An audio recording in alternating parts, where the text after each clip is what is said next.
Mbak Vio, yang belum join siapa aja ya Mbak Vio? Ada, tapi sudah berapa persen Mbak Vio?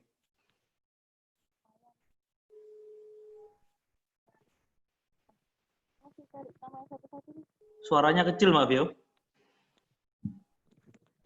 Lumayan, masih mencari nih. Lumayan.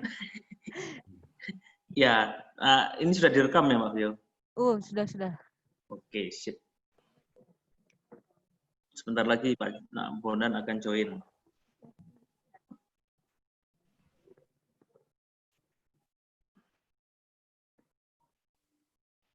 Ini sudah 38 partisipan, Vio.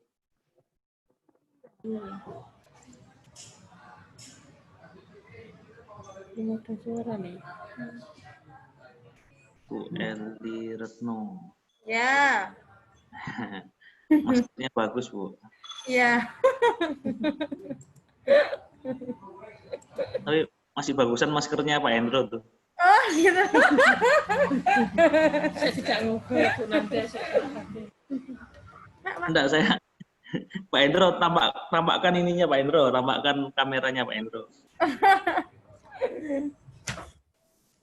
Bapak Ibu, saya nggak pakai masker karena saya ini ada di rumah sedang WFH gitu ya. Oh ya. Jadi, Bapak Ibu yang di jaringan memang wajib pakai masker. Sama dengan saya sendirian ini, Mas Iya, Taufan. jadi kita bisa mengukur tingkat keamanan kita masing-masing ya. Saya merasa aman di rumah, jadi saya nggak perlu memakai masker gitu ya Bapak Ibu.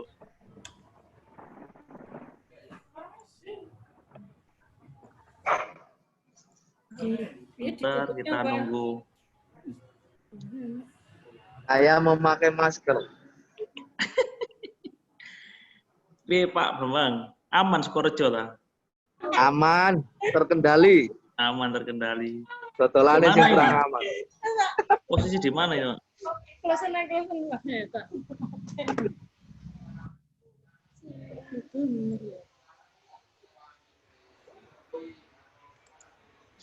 Kita masih nunggu Pak Bondan ya. Ya sudah.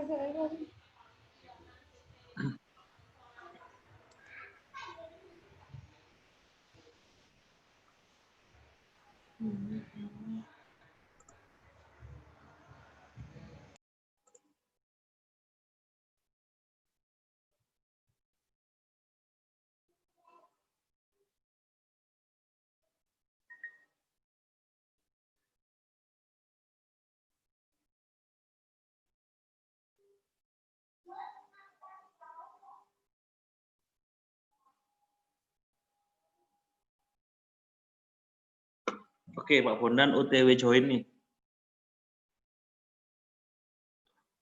Sudah ya, Vio? Halo, ya. Ya, Pak Bondan sudah join belum?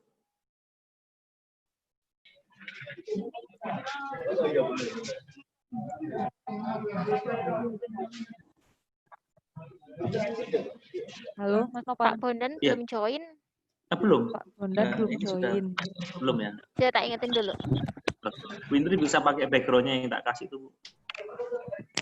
Mas Nopan mohon izin dong, ini kalau yang namanya belum ada nama dealernya bisa Di chat aja, Vio. Di ini Bapak Ibu yang nama Zoom-nya masih belum ada dealernya, mungkin bisa melihat contoh Bapak Ibu yang lain, teman-teman yang lain sudah biasa Zoom itu nama peserta strip langsung nama dealer ya. Jadi misalkan Amar Ma'ruf Asia Motor Pakai Saji, Bambang Sembodo MPM Sukorejo. Gitu ya, saya sebutkan beberapa nama sebagai contoh. Nah, ini Thank Pak you, Bondan. Vio, Ya, diingetin sama-sama. Vio. Yang belum ini Pak Jumain Sugianto gitu ya, belum ada. Pak Khairul Anwar Sidragar, Suara TDM, Pak Lukito, MPM Blitar, Pak Suni, andalanku ini Pak Suni ini. Nah, ini Pak Bondan, selamat datang Pak Bondan. Kenapa, Bos?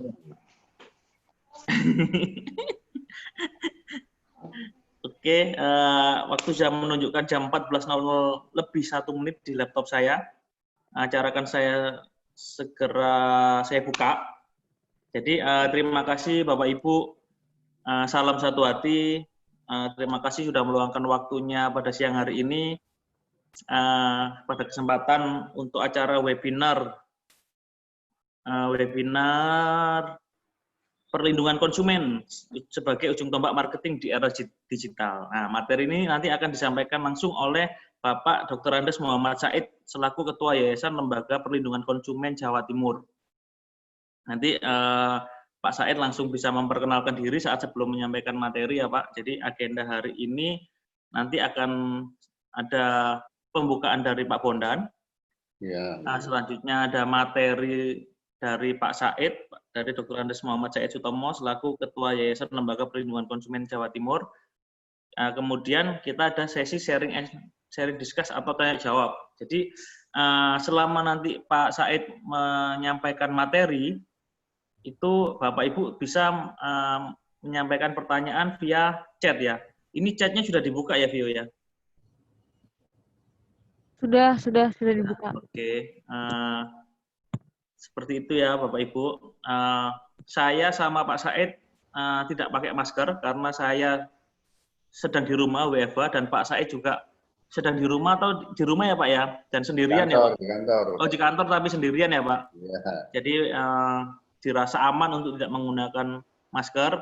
Tapi Bapak Ibu yang di jaringan harapannya wajib memakai masker ya untuk kenyamanan dan keamanan masing-masing.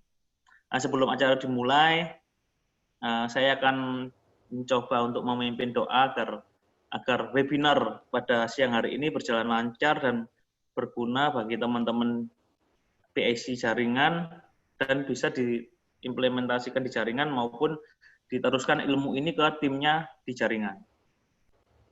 Doa sesuai agama dan keyakinan masing-masing, saya persilakan.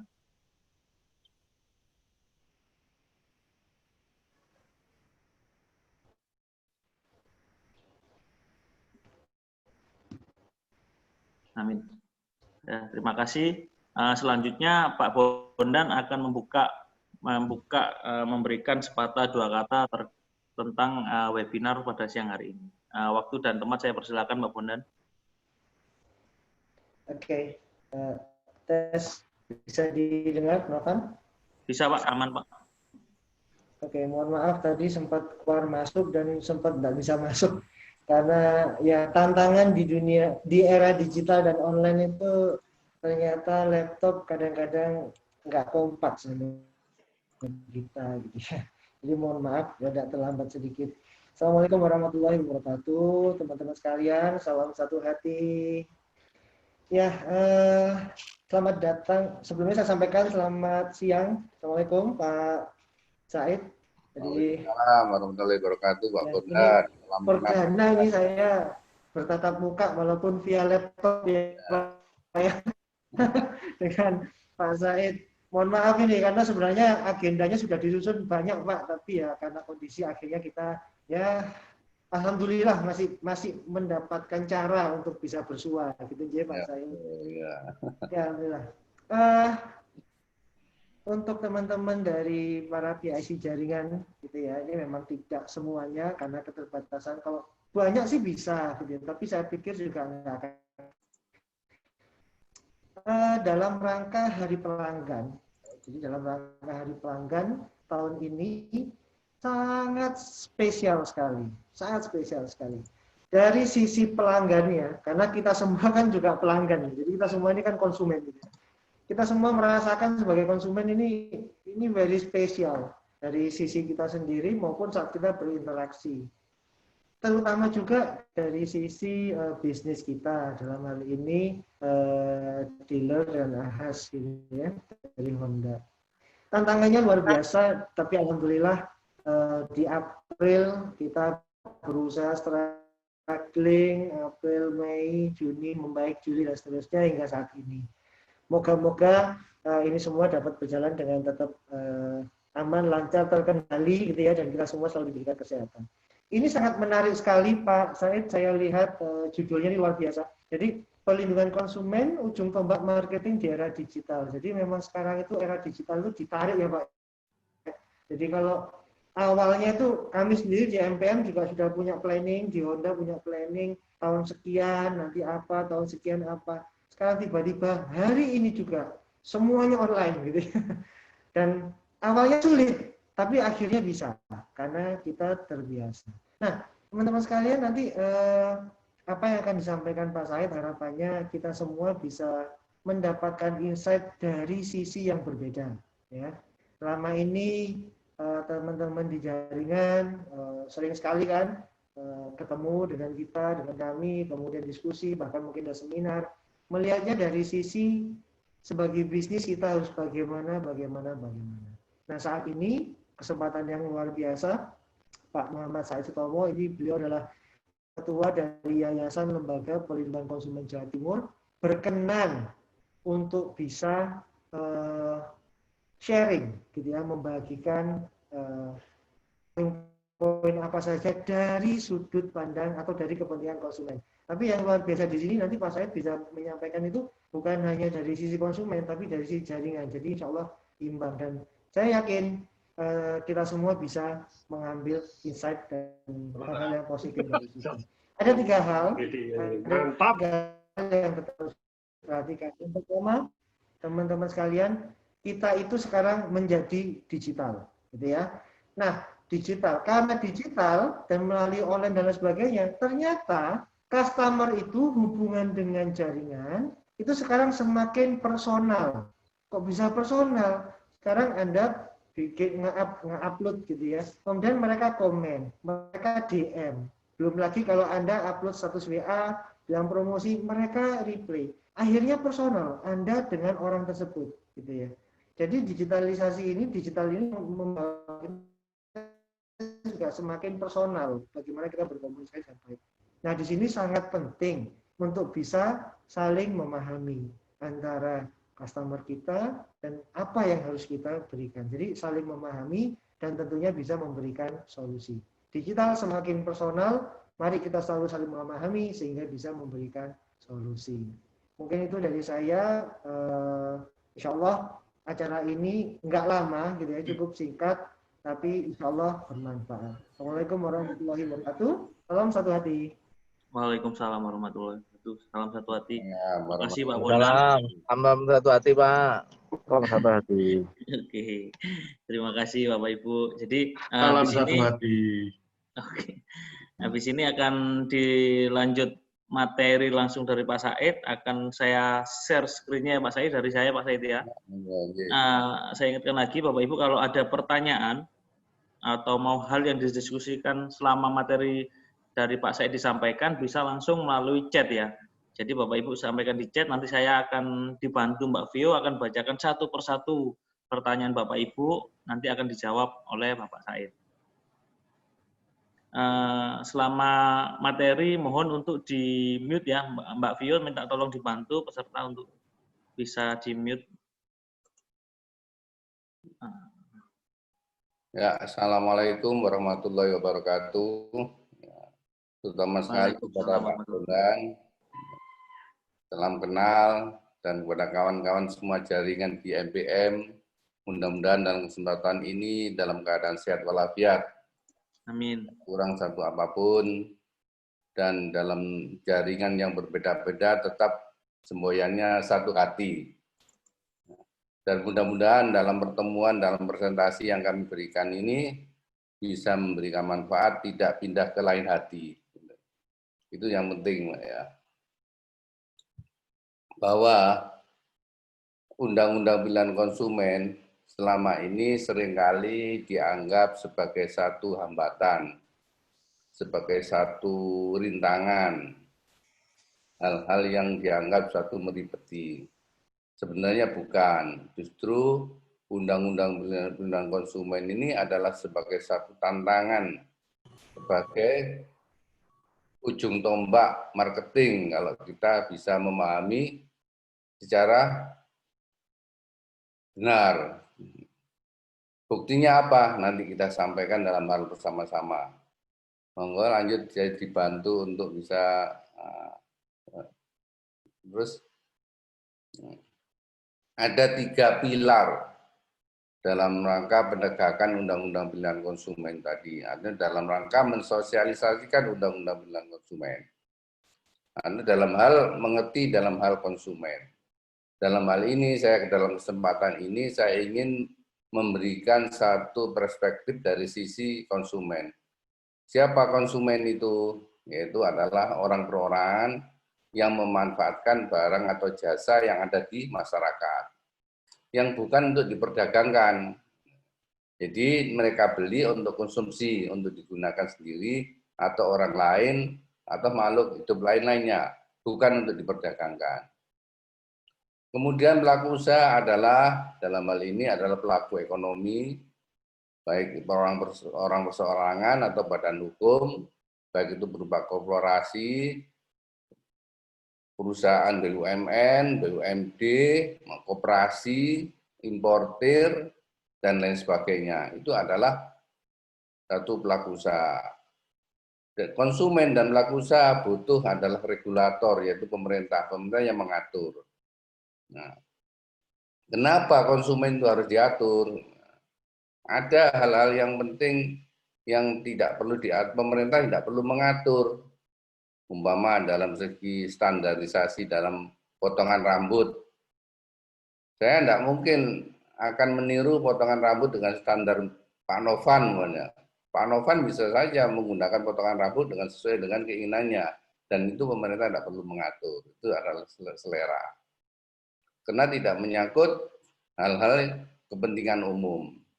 Tapi kalau memang itu berkaitan dengan keselamatan, seperti obat, kendaraan, semacam satu industri yang berkaitan dengan kendaraan bermotor, karena itu menyangkut keselamatan jiwa manusia, maka di situ pemerintah harus hadir dan mengatur dalam hal standarisasi yang bisa dikonsumsi oleh masyarakat pada umumnya. Tidak semua orang boleh membuat sepeda motor, tidak semua orang pabrikan bisa membuat sepeda motor. Bisa membuat, tapi belum tentu sesuai dengan standar yang ditentukan. Nah, itulah perlunya kenapa sehingga hadir Undang-Undang Perlindungan Konsumen untuk mengatur standarisasi suatu produk maupun jasa yang layak untuk dikonsumsi oleh masyarakat pada umumnya. Nah, konsumen adalah Bapak, Ibu, Mbak-mbak sekalian, Mas-mas semua, dari sejak lahir sampai meninggal, itu juga sebagai konsumen. Loh, orang sudah meninggal kok konsumen? Oh iya, kita butuh jasa penguburan bawahnya. Kita justru butuh jasa pemakaman, dan sebagainya, dan sebagainya. Itu adalah sebagai konsumen. Tidak mungkin kita akan, meskipun sudah meninggal, maka keluarga kami, keluarga siapapun akan nuntut, akan protes jika dalam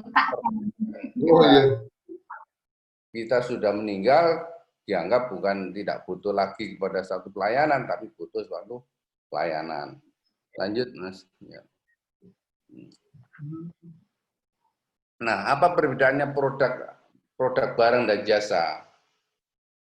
Barang adalah setiap benda, baik terwujud maupun tidak terwujud, bergerak maupun tidak bergerak, dapat dihabiskan maupun tidak dapat dihabiskan, yang dapat diperdagangkan, dipakai, dipergunakan, atau dimanfaatkan oleh konsumen.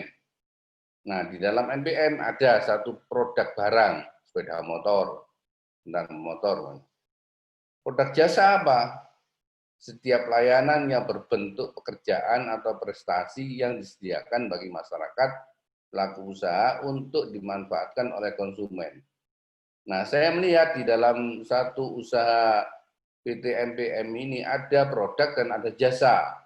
Jasa ada dalam rangka melayani jasa servis, jasa untuk perbaikan, jasa untuk memberikan kenyamanan yang lebih bagi suatu produk barang yang sudah dijual. Jadi di situ ada melekat. Ada di sisi lain menjual produk barang sebagai satu wujud barang, satu sisi menyediakan produk jasa, yaitu servis. Dan servis itu tergantung, tidak bisa dihabiskan, yaitu tergantung pada suatu prestasi, pekerjaan yang melekat kepada diri pekerja-pekerja pemberi jasa tersebut. Langsung lanjut. Nah, orientasi produk, barang dan jasa. Kalau kita melihat sejarah produksi orang dari adanya produk barang dan jasa sampai pada era modern sekarang ini, pada era digital ini, bisa kita pilih menjadi 3. Orang memproduksi barang atau jasa pertama adalah berorientasi produk sentris. Ini saya buat gambar seperti gambar sempur lempung menurut saya dulu, sepur peluduk. Ya, ini adalah yang penting gelundung, yang penting bisa jalan. Ya, ini pokoknya produk sentris, pokoknya ada bisa membuat. Nah, kedua adalah sudah produk sentris. Bagaimana produk itu bisa untung, bisa membuahkan hasil. Setelah produk sentris pokoknya bisa membuat, orang juga begitu. Ibu-ibu kita di desa kita itu seringkali cuma bisa membuat jeblem namanya. Tapi mereka tidak berpikir cita rasa bagaimana jeblem itu bisa dirasakan oleh segala macam rasa. Pokoknya yang penting jeblem bisa wareg, bisa kenyang, itu aja. Kemudian tahap berikutnya adalah fungsi sentris, artinya bagaimana produk itu berfungsi membawa keuntungan. Jadi kalau tidak membawa untung itu tidak berfungsi namanya. Jadi ukurannya hanya untung. Pada tahapan sekarang produk konsumen sentris, artinya suatu produk atau jasa yang diproduksi atau diperdagangkan itu sudah memenuhi satu takaran-takaran atau mengakomodir standar-standar dari keinginan konsumen. Jadi bukan hanya sekedar ada produk, tapi dari sisi kenyamanan, keamanan, dan keselamatan itu sudah diperhitungkan semua. Beda dengan produk sentris, beda juga dengan ketika masih tahapan produk semata, produk sentris atau produk fungsi sentris, produk fungsi sentris. Kalau fungsi sentris adalah untuk keuntungan semata, produk sentris hanya pokoknya bisa membuat. Tapi kalau sudah produk konsumen sentris adalah produk jasa maupun barang itu sudah mengakomodir keinginan-keinginan konsumen. Lanjut.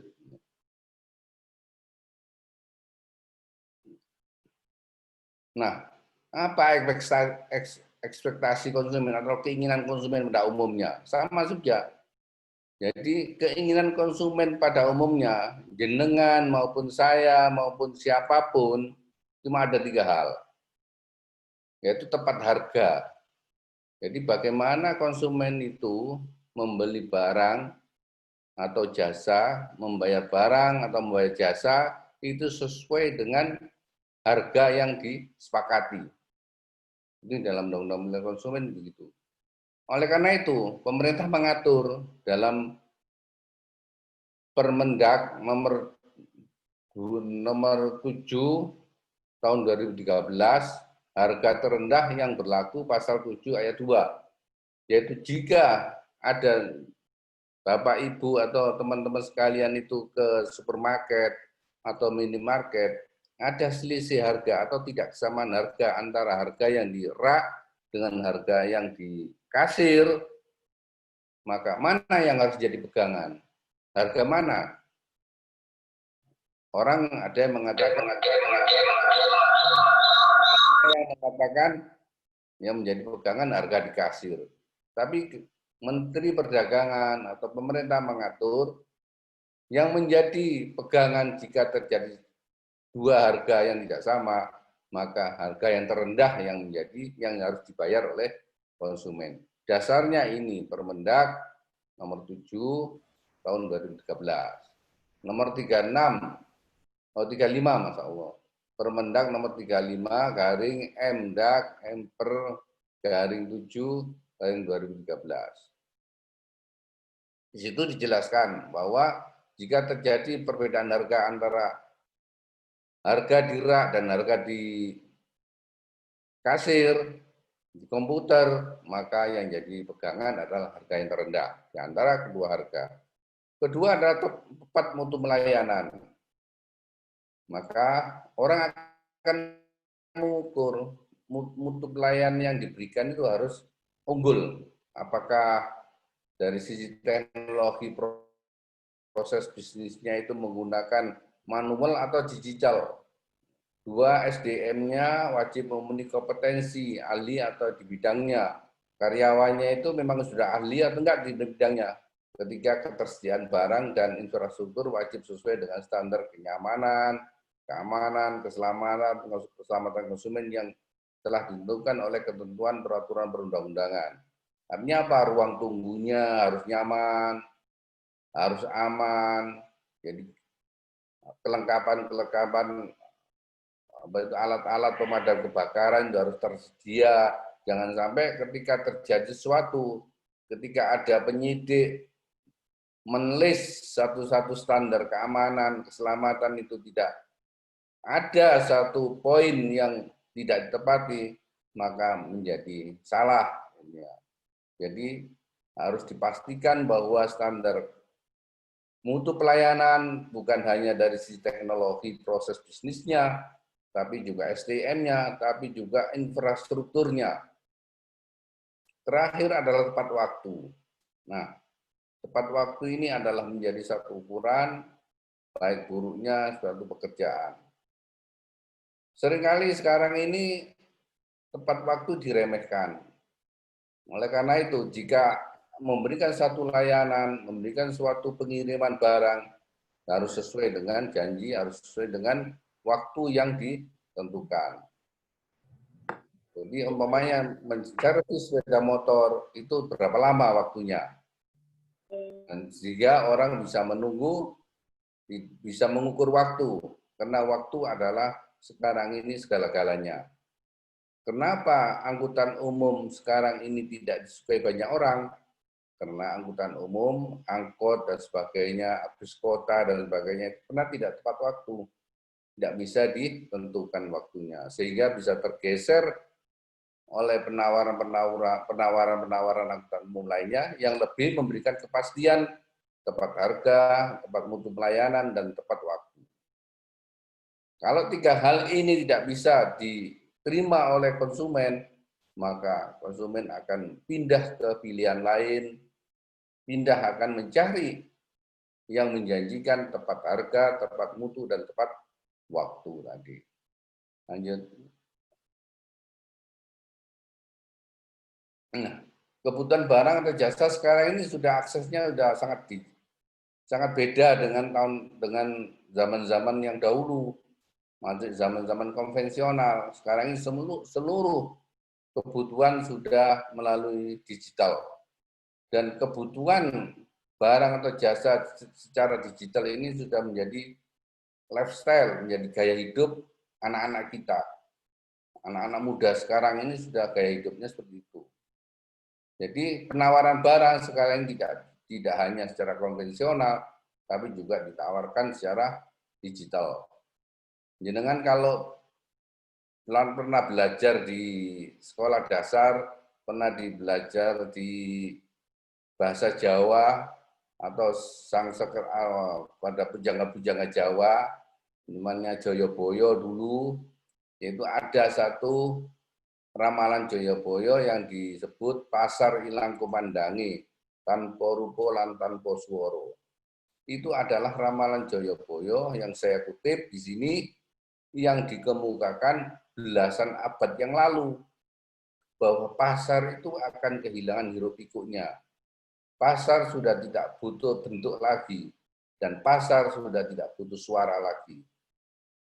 Kalau dulu kami tanya kepada orang tua, apa maknanya ini? Ya dijawab dengan kondisi yang kiamat.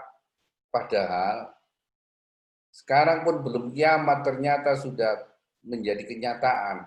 Pasar sudah tidak butuh keramaian. Pasar sudah tidak butuh tawar-menawar, hiruk-pikuk gitu. Tidak butuh bentuk gedung dan tanpa suara. Dan kita kalau membeli sesuatu tidak perlu suara lagi, timbal klik klik klik, Di handphone sudah bisa diantar. Pesan apa saja sudah bisa dilakukan pada saat sekarang ini tanpa harus bertemu secara fisik. Nah, ini adalah tantangan kita ke depan bahwa penawaran barang tidak hanya secara fisik tapi juga secara digital. Dan ini sudah menjadi gaya hidup masyarakat kita. Lanjut. Nah, ini saya melihat di Honda itu ada namanya tersedia aplikasi Dropit. Nah, ini sudah mengikuti zaman ini. Hanya bagaimana pengertian pemahaman masyarakat tentang Brompit ini lebih masif. Itu tantangannya. Jadi sekarang ini pemasaran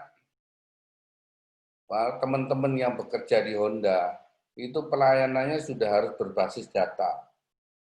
Jika ada konsumen, maka harus tahu konsumennya, sudah harus disapa lewat telepon atau lewat aplikasi-aplikasi ini. Lanjut. Nah, ini etiketing.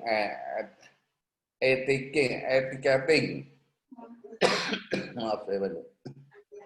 Etiketing ya, sekarang pesan tiket itu sudah melalui online semuanya. Tidak perlu desel-deselan, tidak perlu bahkan takut dengan calo segala macam, sudah tidak seperti dulu. Lanjut. Nah, bersaing dengan pasar online. Kita sudah tidak bisa lagi mengandalkan penawaran-penawaran barang dengan keliling semacam ini, semacam Bapak ini. Bukan berarti mengecilkan wadah usaha Bapak ini yang masih mempertahankan perdagangan konvensional. Tapi kalau kita membeli barang yang ditawarkan Bapak ini bukan berdasarkan kebutuhan atau keinginan barang tersebut, tapi kita membeli cuma berdasarkan kasihan. Nah, kita tidak ingin melakukan usaha bisnis, konsumen kita itu mengkonsumsi barang atau jasa kita karena kasihan. Lanjut. Ya, lanjut. Nah, apa saja yang perlu kita jadikan norma untuk memberikan pelayanan kepada masyarakat konsumen, atau juga pegangan bagi konsumen? Ada 3 norma yang menjadi pegangan untuk memberikan pelayanan yang terbaik, untuk mendapatkan pelayanan yang terbaik. Yaitu norma pratransaksi.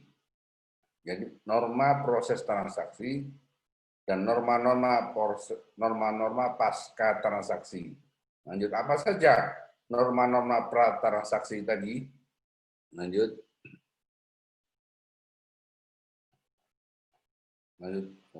Kelewatan. Nah, norma-norma pratransaksi adalah artinya sebelum transaksi. Pada intinya hak konsumen adalah hak untuk mendapatkan informasi yang benar, jelas, dan jujur itu. Jadi berikan informasi yang sejelas-jelasnya, informasi yang sejujurnya kepada konsumen. Kenapa? Jangan sampai ada ketinggalan informasi yang disembunyikan atau yang tidak diberikan. Dan itu merupakan satu kewajiban dari pelaku usaha sebagai teman-teman yang sebagai satu jaringan usaha. Mereka melihat tidak melihat pekerja itu sebagai satu individual, tapi ada satu perusahaan yang melekat di satu usaha jaringan itu. Ada satu manajemen yang harus dipertanggungjawabkan, yaitu harus memberikan informasi yang benar, jelas, dan jujur itu. Nah, kewajiban konsumen apa? Harus membaca, ya mendengar, minimal mendengar. Konsumen itu kewajibannya membaca. Kalau memang ada buku petunjuk, kalau ada satu buku-buku panduan, berikan untuk membaca, berikan untuk mengetahui. Sehingga tidak terjadi satu komplain bahwa ada hal-hal yang memang disembunyikan untuk diberitahukan. Lanjut.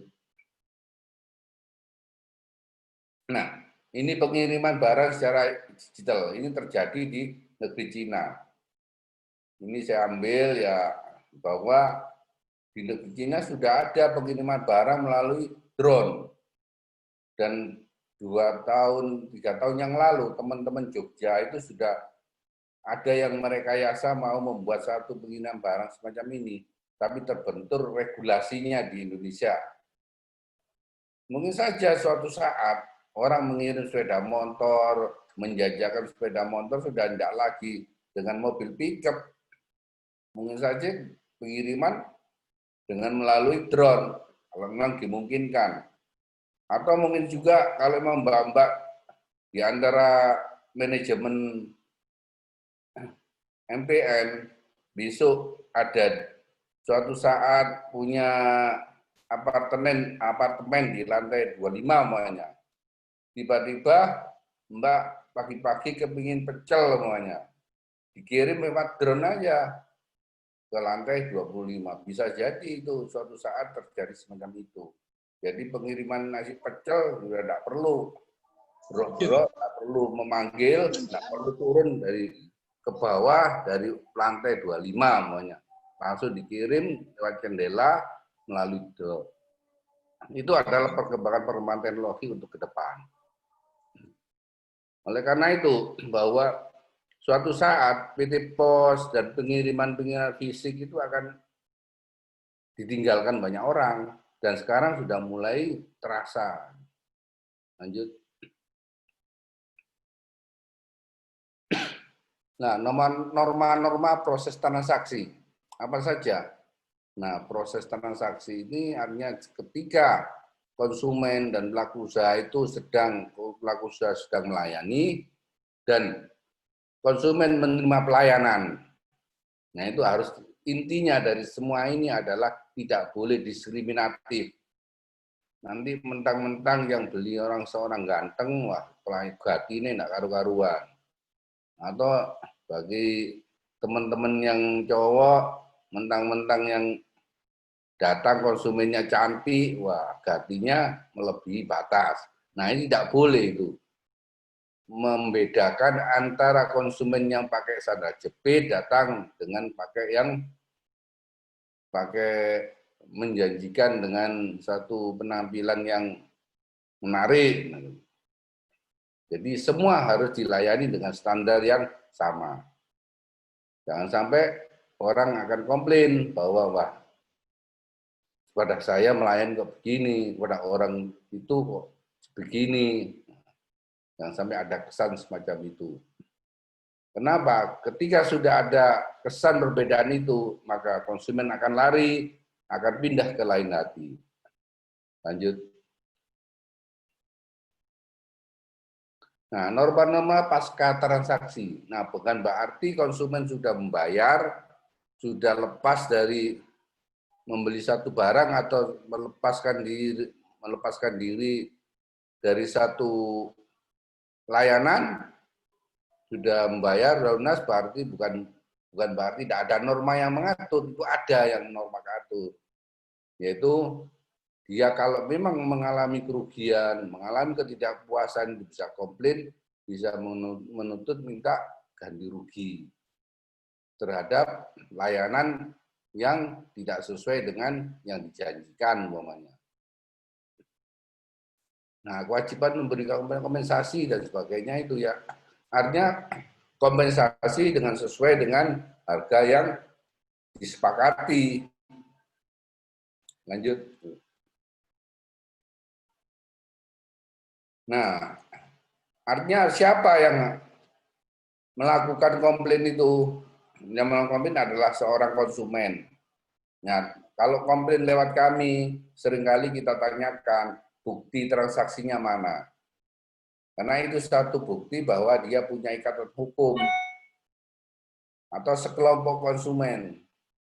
Nah, seorang konsumen atau ahli warisnya, artinya seorang konsumen boleh ahli warisnya. Andai kata konsumen yang membeli barang atau yang beli jasa servis semuanya meninggal dunia, itu bisa diwakili oleh ahli warisnya. Atau memang nggak datang komplain, tapi mengkuasakan pada ahli warisnya, itu boleh. Atau sekelompok konsumen. Lembaga perlindungan konsumen. Nah, kalau memang ada konsumen mengadu pada kami, seringkali kami juga menyampaikan kepada manajemen untuk minta solusinya seperti apa. Ada beberapa kali saya dengan manajemen Honda berkaitan dengan pengaduan konsumen. Saya terima kasih dengan manajemen Honda yang proaktif dan mampu menyelesaikan masalahnya dengan baik. Nah, saya dari situ ada masukan-masukan yang sebenarnya di luar dugaan atau di luar sepengetahuan pada satu manajemen yang memang harus diperbaiki. Terakhir adalah pemerintah. Nah, pemerintah itu bisa melakukan peneguran jika kerugiannya sampai masif. Tapi produk Honda tidak mungkinlah untuk mengalami kerugian sampai masif. Karena sering penjualannya dan servisnya itu cuma bersifat individual. Korban yang bersifat masif yang banyak ini seringkali karena transportasi pesawat atau bis dan sebagainya itu, atau kereta api, itu ada kejadian kerugian yang masif yang banyak. Ya, monggo selanjutnya. Nah, penyelesaiannya gimana? Jika ada satu hal kerugian, ini bisa menjadi pegangan bagi jenengan semua sebagai konsumen, bahwa jenengan juga sebagai konsumen, karena jenengan pasti akan menjadi konsumen, baik itu telekomunikasi, PLN, air bersih, PDAM, dan sebagainya. Pokoknya manusia itu selagi bisa butuh konsumsi, butuh perpindahan badan dari satu tempat ke tempat lain, butuh sarana untuk memindahkan, maka selama itu juga bisa dikatakan sebagai konsumen. Oleh karena itu semua bangsa Indonesia ini adalah konsumen. Nah, bisa penyelesaian di luar pengadilan dan bisa di pengadilan. Kalau di luar pengadilan ya melalui lembaga ILPK Jatim, lembaga kami, atau pemerintah Provinsi Jatim itu sudah membentuk namanya BPSK, Badan Penyelesaian Sengketa Konsumen. Oleh karena itu kalau memang ada orang mengadu ke sana, tidak apa-apa, didatangi aja. Dan majelisnya itu ada 3, unsur dari pemerintah, unsur konsumen, dan unsur pelaku usaha. Gratis, dan tidak dikenakan biaya. Dan kalau memang ada konsumen komplain, ya serahkan, sampaikan aja. Bapak, Ibu bisa kalau kurang puas mengadu ke BPSK maupun ke ILPK Jatim. Minta kita mediasi, gratis. Nah, kalau ke pengadilan, ya otomatis konsumen itu bayar. Nah, satu perkara pun itu minimal ya 1 juta sampai 1,5 juta. Nah, kalau barang konsumsinya, kalau servisnya tidak sampai segitu, kan kasihan. Masyarakat harus bayar perkaranya lebih dari transaksinya. Ya, lanjut.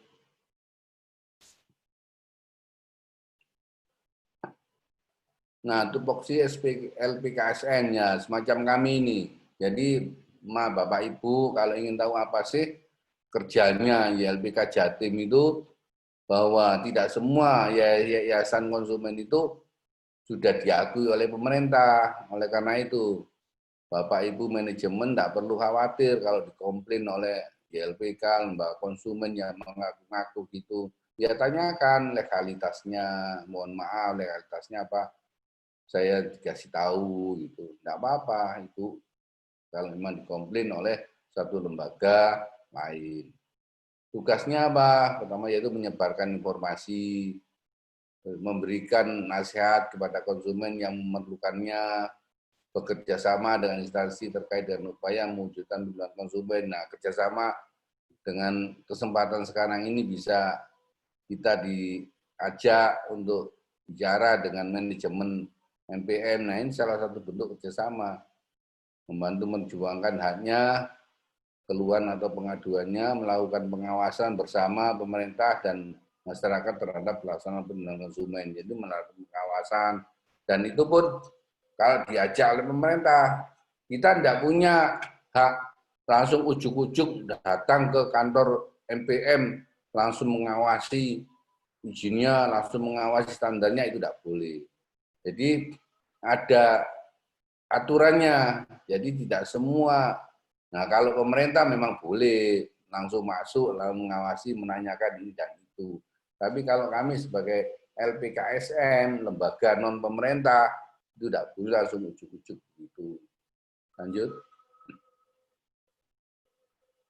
Nah, ini ada beberapa dugaan pelanggaran yang seyogianya itu dihindari supaya tidak menjadi gugatan, tidak menjadi persoalan hukum oleh teman-teman yang bekerja di manajemen. Melanggar kewajiban pelaku usaha. Nah, itu ada dikata tadi di dalam pra transaksi, jangan sampai ada kewajiban memberikan informasi yang benar, jelas dan jujur itu tidak tersampaikan. Melanggar perbuatan yang dilarang oleh pelaku usaha. Artinya apa? Menawarkan barang atau jasa yang tidak sesuai dengan standar. Jadi apa yang diperdagangkan harus sesuai dengan standar yang berlaku. Melanggar ketentuan klausula baku. Nah, klausula baku ini adalah salah satunya barang yang sudah dibeli, barang yang sudah dibawa pulang semuanya. Itu tidak boleh diganti, tidak boleh ditukar atau dikembalikan. Itu termasuk larangan klausula baku. Melanggar tanggung jawab pelaku usaha. Ini kalau memang ada kerugian konsumen, tidak mau tahu. Wah, itu sudah bukan urusan saya lagi. Jadi oleh karena itu, di dalam satu manajemen harus tersedia manajemen respon komplain. Jadi memang harus ada orang yang bekerja memang khusus menghadapi untuk dimarahi oleh konsumen, tidak apa-apa. Dan itu memang harus disediakan. Lanjut. Tanya Pak PJ nggak Pak? Nah, ini sebagai satu manajemen, jika terjadi kesulitan kepada pelayanan publik, kita bisa merekomendasikan kepada ombudsman, umpamanya untuk membuka dealer dipersulit, untuk membuka bengkel dipersulit, perizinannya. Itu bisa mengadu juga kepada kami, tapi kita rekomendasikan ke ombudsman. Lanjut.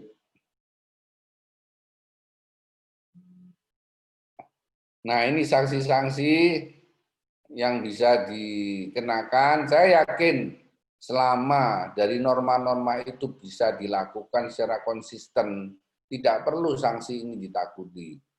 Seperti sanksi administrasi, sanksi pidana penjara 5 tahun, dan sanksi pidana 2 tahun, atau denda 5 juta. Kalau pidana 5 tahun itu sama dengan denda 2 miliar, atau 4 adalah sanksi ganti rugi. Sanksi-sanksi ini memang diatur di dalam Undang-Undang Perlindungan Konsumen, tapi selama ini belum ada orang yang dikenakan sanksi semacam ini. Ini menunjukkan apa? Bahwa pelaku usaha di kita ini sadar untuk memberikan yang terbaik kepada konsumennya. Kalau memang ini sampai terjadi sanksi, sampai terjadi satu gugatan semacam ini, sudah dipastikan konsumen tidak akan kembali lagi. Sudah pindah ke lain hati. Nah, lanjut. Nah, ini regulasi. Regulasi kita itu selalu bekerja sama dengan pemerintah, bekerja sama dengan legislator, kerjasama dengan YLKI, LSM lain, pelaku usaha, dengan kerjasama dengan MPM selama ini. Dulu pada tahun 2010 atau 2011 kalau nggak salah, lembaga kami pernah bekerja sama dengan MPM untuk memberikan sosialisasi di Malang, di Surabaya, itu melalui radio kalau nggak salah. Saya ingat itu. Dan itu baik sekali. Gitu. Lanjut. Ya, kesimpulannya, salah satu azas perlindungan konsumen adalah azas manfaat. Jadi, azas manfaat itu yang harus dipikirkan. Artinya dalam arti konsumen sentris. Azas manfaat adalah untuk mengamanatkan bahwa segala upaya dalam penyelenggaraan perlindungan konsumen harus memberikan manfaat sebesar-besarnya bagi kepentingan konsumen dan pelaku usaha secara keseluruhan. Jadi bukan berarti konsumen sentris itu hanya memikirkan kepentingan konsumen saja, enggak. Justru memikirkan kepentingan konsumen itu juga memikirkan kepentingan pelaku usaha. Kenapa? Karena dengan memberikan satu manfaat bagi konsumen, maka manfaat yang diterima itu akan memberikan manfaat berbalik, manfaat yang timbal balik kepada perusahaan, kepada manajemen. Dua adalah pelayanan harus dipahami sebagai kata kerja, bukan sebagai kata benda. Oleh karena itu, dalam hal pekerjaan pelayanan dengan konsumen memiliki dimensi pra-pelayanan, saat pelayanan dan pasca pelayanan yang harus diperpijak standar norma-norma yang berlaku memastikan memberikan manfaat bagi kedua belah. Jadi tadi bahwa kalau kita memberikan pelayanan, jangan hanya pada satu batasan tertentu bahwa orang ini belum beli, tidak perlu mendapatkan informasi pada kami.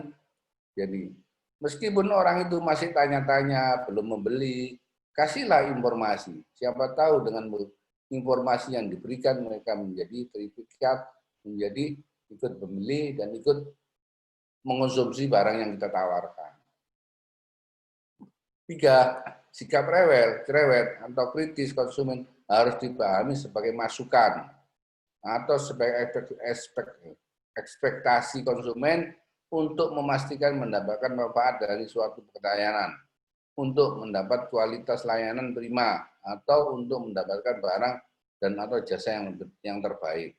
Jadi kalau ada konsumen cerewet dan sebagainya, itu harus dipahami bahwa orang ini ingin kepastian informasi, ingin mendapatkan barang yang baik, dan orang ini ingin mendapatkan kepastian bahwa nanti kalau sudah membeli tidak ada hal yang mengecewakan. Nah, semua itu harus dipahami semacam itu. Nah, ketika kita bisa melayani orang yang paling cerewet sekalipun, maka saya yakin apa yang kita tawarkan maka akan laku pada masyarakat. Lanjut. Nah, itu Bapak-bapak, Ibu-ibu, atau Mas-mas, Mbak-mbak yang bisa kami sampaikan. Dan selanjutnya kami membuka diri untuk tanya jawab.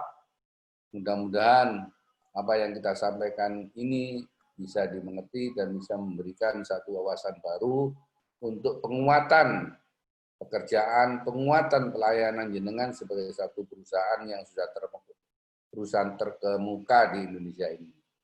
Wassalamualaikum warahmatullahi wabarakatuh. Waalaikumsalam warahmatullahi wabarakatuh. Terima kasih Pak Said. Assalamualaikum warahmatullahi wabarakatuh. Jadi masih belum ada pertanyaan ya Mbak Vio? Atau jadi mungkin karena saya lihat di kolom chat ini Pak Bondan ya pertanyaan Pak Bondan. Ya. Sebagai salah satu, saya bacakan ya Pak Said. Ya. Sebagai salah satu kewajiban perusahaan dan sebenarnya juga menjadi kebutuhan dari perusahaan itu sendiri, kami wajib memberikan informasi terkait hal-hal apa yang gimana Pak? Putus-putus Pak. Ya Pak. Putus-putus Pak Bondan. Baca aja karena panjang kan itu. Iya Pak. Iya. Jadi Pak Said, saat ini itu kondisi yang ada ya Pak ya. Ya. Kita ini kan kalau dilihat dari tadi ada kewajiban menginformasikan poin-poin hak atau kewajiban konsumen ya Pak ya. Ya. Nah, contohnya misalkan begini Pak, konsumen itu berhak untuk mendapatkan servis berkala dalam waktu periode tertentu. Dan kalau dia mengikuti itu, maka garansi motornya kita jamin sesuai dengan ketentuan yang berlaku. Sebenarnya itu dari satu sisi adalah kebutuhan konsumen, di sisi lain itu juga kebutuhan kami, Pak. Jadi sebenarnya sama-sama butuh, gitu, Pak. Nah, beberapa kondisi tantangan yang terjadi, kami berikan itu kayak berupa buku petunjuk, gitu, Pak ya, buku pegangannya konsumen, gitu, buku saku semacam itu. Yang sering terjadi setelah kita kasih itu biasanya disimpan, Pak. Disimpan bersama dengan kalau dia beli cash ada mungkin BPKB atau apa segala macam, disimpan supaya nggak rusak katanya, Pak. Sehingga kalau dijual lagi itu menambah harga jual gitu. Nah, akhirnya si konsumen jadi nggak paham. Itu yang pertama. Kemudian kami juga di proses pembelian, teman-teman di sales juga menjelaskan bahwa ini harus servis dan seterusnya. Cuman karena bentuknya lesan, biasanya mereka menyampaikan lupa, Pak. Gitu. Nah, pada posisi itu bagaimana ya, Pak ya? Gitu. Ini terkait dengan kewajiban kami menyampaikan dan itu sebagai hak konsumen. Yang pertama itu, Pak. Nah, yang kedua, Pak, sekarang kan eranya digital ya, Pak ya. Tadi kita kasih buku, Pak. Nah, nanti kalau misalkan kita switch, Pak, kita nggak kasih buku, tapi kita kasih melalui digital gitu, Pak. Apakah di aplikasi, apakah itu nanti via link email atau apalah begitu, Pak. Tapi nggak ada bukunya. Nah, itu bagaimana, Pak? Terima kasih, Pak. Saya. Ya, terima kasih, Pak. Jadi hak informasi yang benar, jelas dan jujur itu memang harus diberikan. Nah, memang ada kelemahan masyarakat kita itu bukan masyarakat pembaca, tapi masyarakat tutur. Nah, itu perlu dipahami bahwa masyarakat tutur itu ya harus dituturi. Makanya ada apa? Ada sekarang ini yang jadi viral, angin temen tuturamu itu ya. Iya. Jadi itu masyarakat tutur. Karena itu tidak ada salahnya di samping memberikan brosur secara tertulis berupa buku itu merupakan suatu standar yang memang baku, memang harus ada. Kemudian mungkin memang Bonda membuat satu edukasi, menampilkan tokoh siapa atau satu orang yang menarik, yang bisa digugu dan ditiru, bisa didengar, gitu, bisa dikirim lewat share, seminggu sekali, mengingatkan, gitu loh. Ini enggak apa-apa itu, gitu loh. Jadi itu sebagai satu informasi yang bersifat tutur, di samping bersifat informasi yang bersifat panduan yang tertulis. Nah, itu memang eranya sekarang sudah era seperti itu gitu. Hanya sekarang medianya dikemas gimana supaya sangat menarik, tidak membosankan dan orang mau Rek, mau dikirim itu Rek, udah waktunya udingannya saya itu udah apa gitu. Jadi tidak perlu membaca apalagi sampai hilang bukunya. Jadi kalau memang punya tujuan bukunya simpan supaya baru dan supaya apa masih tetap laku jual pasar masih tinggi, ya dia masih bisa. Kita aja kadang-kadang ya beli HP, ketika HP kita trouble itu jarang membaca buku panduannya, tiba-tiba langsung ke servis, nggak tahunya kalau ketika dikasih tahu oleh tukang servisnya, ini Pak panduannya ini ternyata sudah ada buku panduannya. Kita sendiri kadang-kadang memang males baca itu. Seringkali lebih suka mendengar atau dituturi. Demikian, Pak. Wah, ya. Terima kasih Pak Said. Ini insight yang bagus banget ini, tutur ya. Tutur. Kita bisa pakai itu, angel tenang tuturanmu ya. Bisa, Pak. Bisa. Masa kalah dengan Muldoko aja menggunakan semboyan itu. Ya, monggo Bapak Ibu peserta yang lain. Ini Pak Yusuf dari Panji Perkasa Perdana hanya absen atau gimana ya di chat ini? Monggo, ada yang mau tanyakan langsung unmute aja ya kali ya. Jadi bisa komunikasi langsung.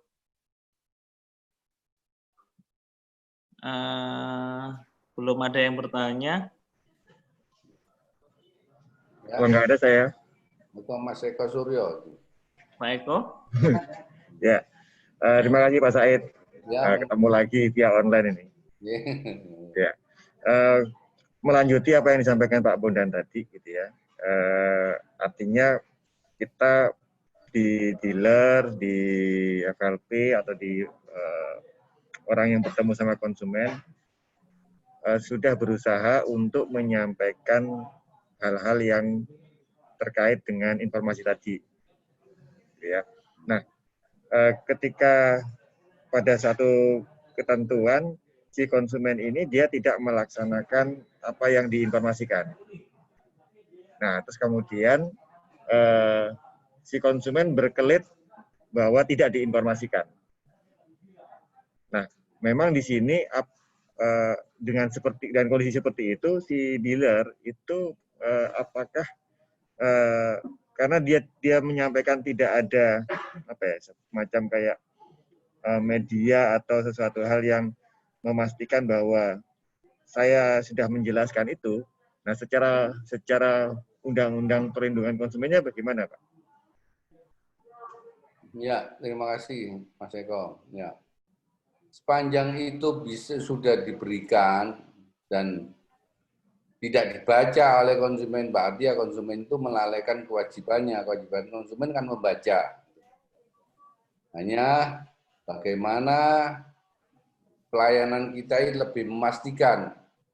Kalau memang kita sudah mengetahui bahwa konsumen kita itu sudah bukan konsumen pembaca, masyarakat tutur, maka kita harus mengemas bagaimana memberikan informasi itu dengan cara-cara tutur tadi.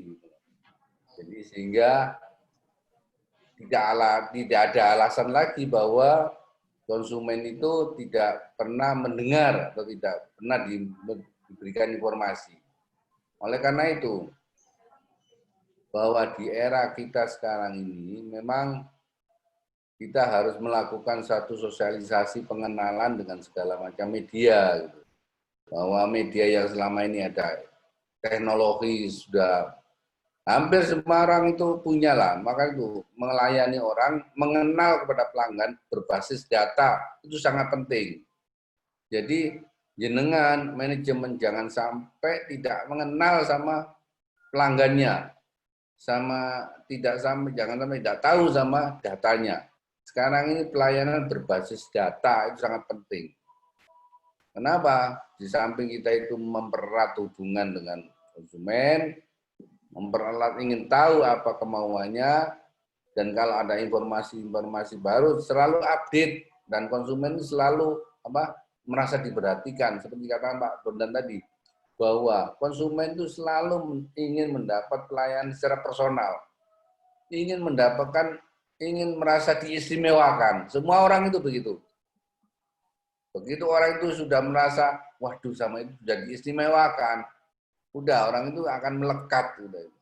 Jadi semua orang itu ingin diistimewakan. Nah, bagaimana kita itu memberikan satu layanan spesifik kepada orang, dan melayani spesifik itu harus kita tahu berbasis data orang seperti apa, latar belakangnya apa, orangnya kegemarannya apa, itu harus tahu, harus mengenal pada pelanggannya sekarang ini. Kalau kita tidak mengenal pelanggannya, ya pelanggan akan pindah ke lain lagi. Itu konsepnya. Siap, makasih Pak Said. Ya. Selanjutnya ada, mungkin dari Pak Eko sudah cukup Pak? Pak Eko? Halo Pak Eko? Ya, sudah cukup. Cukup. Oke, saya lanjut, ada pertanyaan lagi nih Pak Said. Dari Pak Suntoro, MPM Simpang Dukuh. Nah, seandainya ada konsumen yang memberikan kesan negatif terhadap produk atau layanan penjual via medsos tanpa disertai fakta dan bukti yang relevan, karena di medsos jadi bisa segera tersebar luas sehingga berdampak pada image perusahaan. Mohon saran apa yang harus dilakukan sehubungan dengan UU yang ada. Jadi konsumen ini memberikan kesan negatif pada produk dan layanan tapi tanpa disertai fakta dan bukti yang relevan atau yang jelas gitu Pak di medsos Pak. Salah satu kewajiban konsumen adalah beritikat baik. Jika dia itu bisa dibuktikan bahwa dengan menyebarkan itu sudah tidak beretikat baik, itu bisa dikenakan sanksi juga. Bisa lari kepada undang-undang ITE dan sebagainya. Nah, itu hak dari pelaku usaha juga. Jadi di situ ada kewajiban konsumen beretikat baik, apa itu membaca petunjuk, terus membayar sesuai nilai yang disepakati. Yang penting adalah etikat baik, beretikat baik itu. Jadi bukan hanya pelaku usaha yang dituntut beretikat baik, tapi konsumen juga dituntut harus beretikat baik. Kalau sudah dibuktikan tidak punya etikat baik, nah itu bisa dengan ingatkan, perusahaan bisa mengingatkan gitu loh. Bisa mengingatkan, bisa menyurati, dan bisa juga kayak ngasih tahu tembusan pada kami, nggak apa-apa gitu loh. Kami tembusi bahwa ini ada konsumen yang begini perilakunya, menyebarkan sesuatu tanpa hak, itu sudah kena undang-undang ITE. Jadi bukan hanya konsumen saja yang punya perlindungan, tapi sebenarnya undang-undang perlindungan konsumen juga melindungi pelaku usaha sepanjang itu konsumennya tidak punya etikat baik. Ya. Demikian. Ya, Pak Said. Jadi kalau boleh saya garis bawahi tadi, Yayasan Perlindungan Konsumen itu bukan hanya sebagai keluhan sebagai konsumen, tapi pelaku usaha juga bisa melalui Yayasan Perlindungan Konsumen ya Pak ya? Oh iya bisa. Jika konsumen tidak memenuhi kewajibannya, salah satunya adalah tidak beretika baik tadi ya Pak? Jadi gitu ya Bapak Ibu. Jadi ini menarik sekali. Kalau memang jawab keluhan, komplain dari konsumen, ini sudah mantap, sudah dinasihati, sudah dikasih tahu, bisa kami dikasih tembusan, enggak apa-apa. Jadi kalau memang nanti ada konsumen itu mengadu pada kami atau gugat ke pengadilan, kami bisa dijadikan saksi, beri bukti bahwa ini sudah dikasih tahu bahwa konsumen ini dalam ukuran etikat baik atau tidak. Nah, kita bisa menjadi saksi gitu. Menarik Pak. Makasih Pak Said. Ya. Karena selama ini kita menganggapnya Yayasan Perlindungan Konsumen adalah hanya untuk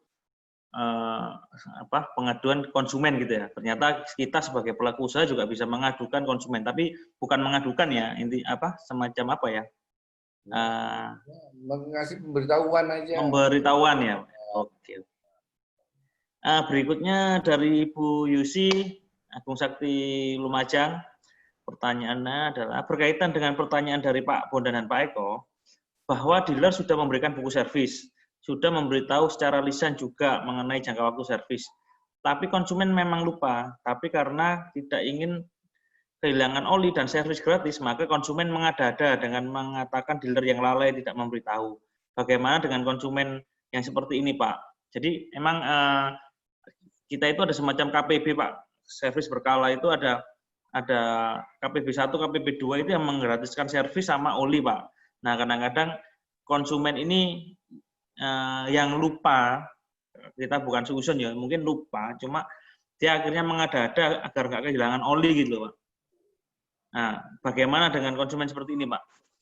Untuk penanganannya, Pak. Pak Said ke mute, Pak. Mohon di-unmute view, Mbak View. Oke. Kembali lagi pada satu keterangan tadi bahwa kita standar pelayanan ini kepada konsumen harus berbasis data, bukan hanya pada data bersifat administratif, tapi mungkin juga bisa mencatat nomor teleponnya, alamatnya, dan sebagainya, HP-nya yang bisa dihubungi. Saya sendiri gini, ada salah satu saya ya, ada punya kendaraan itu selalu diingatkan gitu. Padahal bukan waktunya servis, kan diingatkan terus malah ditelepon, Pak barangkali ada keluhan ini. Nah, itu satu merasa saya diperhatikan gitu loh. Padahal itu sebenarnya kok itu bisa mencatat nomor saya, bisa menelpon tiap bulan sekali, mengingatkan. Barangkali ada satu satu layanan yang memang khusus untuk memberikan satu perhatian khusus kepada konsumen-konsumen yang itu gitu loh. Saya ingatkan lagi bahwa konsumen kita itu adalah konsumen pembaca, konsumen tutur, tingkatannya itu harus tuturi. Nah, itu saja. Jadi bagaimana satu manajemen itu bisa memberikan nilai lebih tutur tadi dalam media apapun gitu loh. Tapi ya itu harus berbasis data bahwa bahwa manajemen harus tak punya datanya orang konsumen tersebut. Saya tertarik pada satu orang dagang sayur-sayuran tiap pagi itu ya, pakai sepeda motor. Dulu 2 tahun yang lalu saya ingat. Tiba-tiba orang itu tidak pernah keliling lagi ke tempat saya. Terus saya tanya kepada keluarga, kenapa orang itu sakit atau gimana? Oh enggak, orang itu setiap pagi itu nelponi saya, SMS saya, butuh apa, butuh mana kita antar lah. Nah, semacam itulah akhirnya apa? Orang tidak perlu keliling, cuma anaknya yang keliling mengirimkan pesanannya langsung. Jadi tidak perlu dia keliling, membawa dagangannya keliling kampung. Tapi begitu keliling dia itu cuma mengantarkan saja sudah. Karena hari sebelumnya sudah ada pesanan-pesanan yang dia hubungi. Nah, itulah satu hal yang di luar dugaan kita bahwa ada waktu itu belum ada WA, belum ada kayak dulu cuma SMS dulu itu bisa melaksanakan semacam itu. Jadi kita ini ya Pak. Pemanfaatan database ya Pak. Iya, pemanfaatan database itu tadi yang penting. Nah, kalau memang dia itu memberikan nomor telepon, ternyata suatu saat tidak bisa dihubungi pada saat-saat tertentu, pada saat-saat yang memang seharusnya diingatkan, dituturi, tidak bisa dihubungi, itu bukan salahnya. Jadi kita bisa menyampaikan, Bapak, Ibu, Bapak menyampaikan telepon ini benar nggak? Dulu cek kan tidak bisa dihubungi, ya udah. Kita sudah memberikan secara tertulis, juga ingin memberikan secara mengingatkan secara by phone, ternyata data Ibu tidak sesuai dengan data yang diberikan pada kami. Nah, itu sebagai satu alibi bahwa manajemen tidak salah. Nah, konsumen tidak akan uring-uringan, tidak ada alasan lagi mau uring-uringan. Gitu loh. Nah, ini terima kasih Pak Said. Berikutnya ada lagi pertanyaan Pak dari Pak Faizin, MPM Pasuruan nih Pak. Nah, yang terjadi ketika konsumen melakukan kesalahan, untuk membenarkan kesalahannya, sering konsumen memakai LSM untuk membenarkan kesalahannya. Padahal nyata-nyata konsumen yang salah. Mohon saran untuk menghadapi semacam ini. Nah, itu seperti apa Pak ya? Ya, LSM itu seperti tadi yang saya katakan bahwa LSM itu harus diakui oleh pemerintah setempat. Jadi harus punya izin. Jadi semacam saya ini ya, LPK Jatim ini di samping ada namanya TDLPK, Tanda Daftar Lembaga Pelindungan Konsumen. Itu ada dikeluarkan oleh Wali Kota. Samping itu kami juga mendaftarkan diri secara badan hukum ke Kementerian Hukum dan HAM. Nah, itu legalitas kami. Kalau tidak punya legalitas itu tidak punya hak untuk melakukan advokasi, untuk melakukan satu mengatasnamakan. Nah, kalau legalitasnya itu tidak jelas, legal standing-nya istilahnya. Jenengan sekarang berusaha, kalau tidak ada izin IMB-nya, izin usahanya kan juga tidak boleh beroperasi. Sama, LSM juga gitu. Kalau tidak ada izinnya, ya tidak apa-apa. Jangan tanya dari mana. Saya juga kenal dengan lembaga konsumen banyak di Surabaya, Pak Said. Gitu.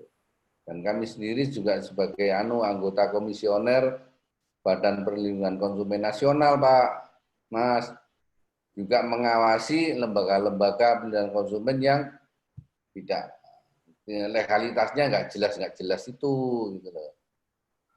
Nggak menegur juga bisa menegur pada lembaga yang memang tidak sesuai dengan tupoksinya umpamanya. Itu wewenang kami bisa ada, wewenang kami sebagai komisioner BPKN menegur.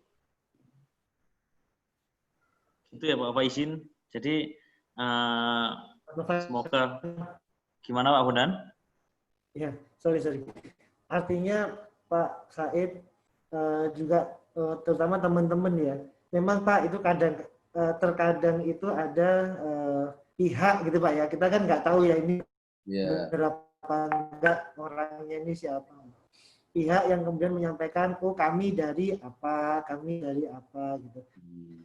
Nah artinya memang teman-teman kita juga punya hak untuk menanyakan kan gitu ya Pak ya, menanyakan secara baik-baik persuasif dari lembaga mana terusnya. Yang kalau saya tadi garis bawahi Pak Said, intinya lembaga yang legal itu berarti ada dasarnya kan gitu ya. Ada dasar hukumnya, ada ininya dengan jelas betul. Kalau itu nggak legal, kita semua nggak perlu khawatir. Kalau tadi saya baca dari yang dipresentasikan Pak Said, sebenarnya lembaga-lembaga yang ada itu diperuntukkan oleh pemerintah supaya apa yang jadi hak dan kewajiban dari masing-masing ini berjalan. Mungkin begitu ya Pak Said ya. Selama kita itu selama kita sudah menjalankan semuanya sesuai dengan yang kita harus lakukan dengan baik, nah insya Allah nggak akan ada masalah. Jadi itu bisa dijadikan acuan. Terima kasih ya Pak Said. Ya, atau koordinasi kepada dinas perdagangan setempat gitu loh.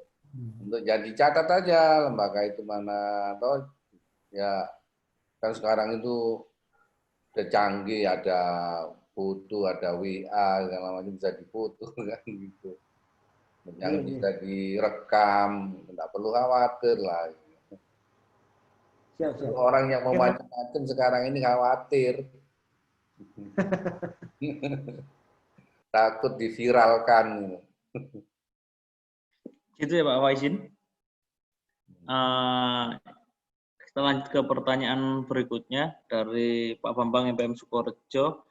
Jika ada komplain dari customer mengenai denda dan asuransi tentang kredit ke leasing, padahal kita sudah mengatakan hal tersebut untuk bertanya atau datang langsung ke finance. Tapi konsumen tersebut tahunya dealer atau beli motornya di dealer, apa yang harus dilakukan Pak?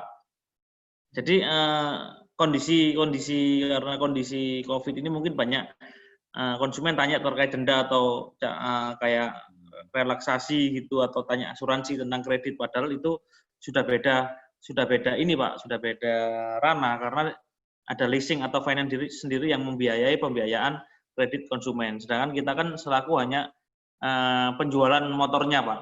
Nah, tapi seringkali konsumen ini nanyanya ke kita. Jadi apa yang harus dilakukan Pak?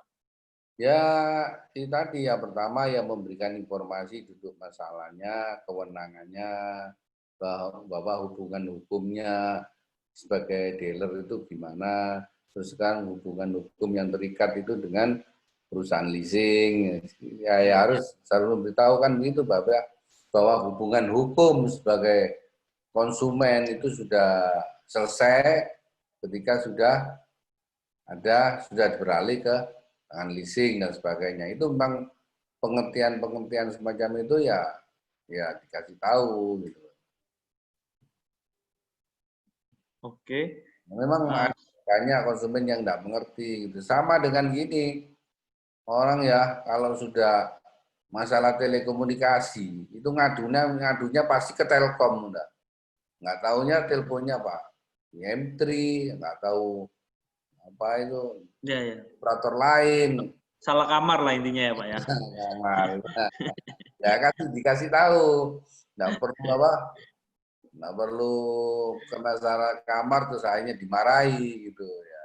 Di situ adalah satu nilai tambah untuk marketing dengan berbagai perusahaan, bahwa orang salah pun bisa dikasih tahu.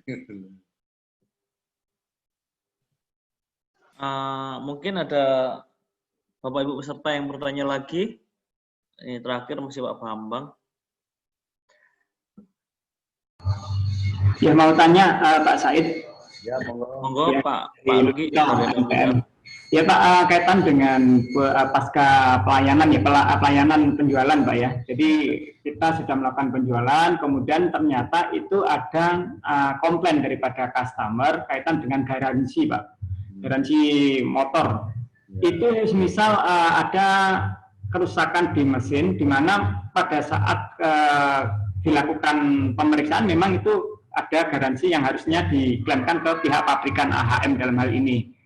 Cuman konsumen tuh tahunya pokoknya saya belinya di Honda di dealer, kemudian langsung harus mendapatkan pelayanan secepat-cepatnya dalam waktu yang cepat lah, misalnya seperti itu, karena dipakai sehari-hari kan, misalnya baru beli 1 minggu ternyata ada satu masalah di mesin sehingga kita melakukan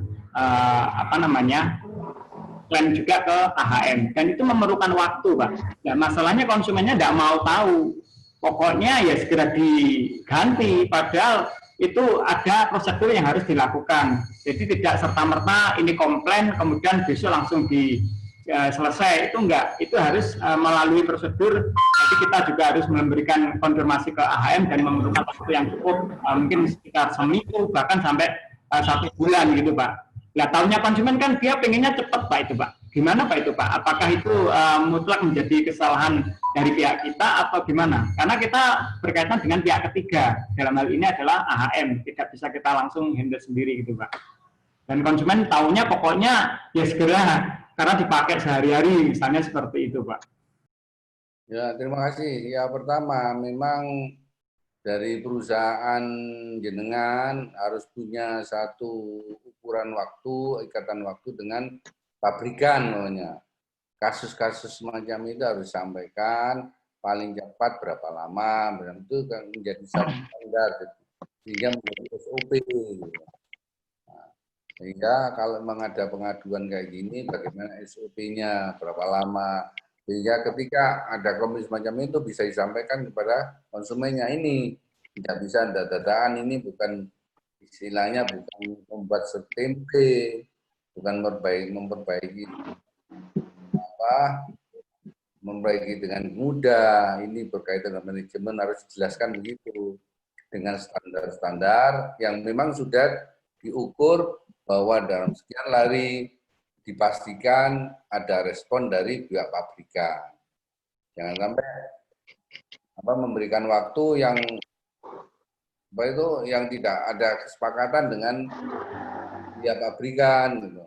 Dan bisa juga barangkali gini ya, kerjasama dengan lembaga kami, umumnya itu barangkali bisa mengadu ke kami supaya bisa menyurati kepada pabrikan, umumnya bisa lebih cepat.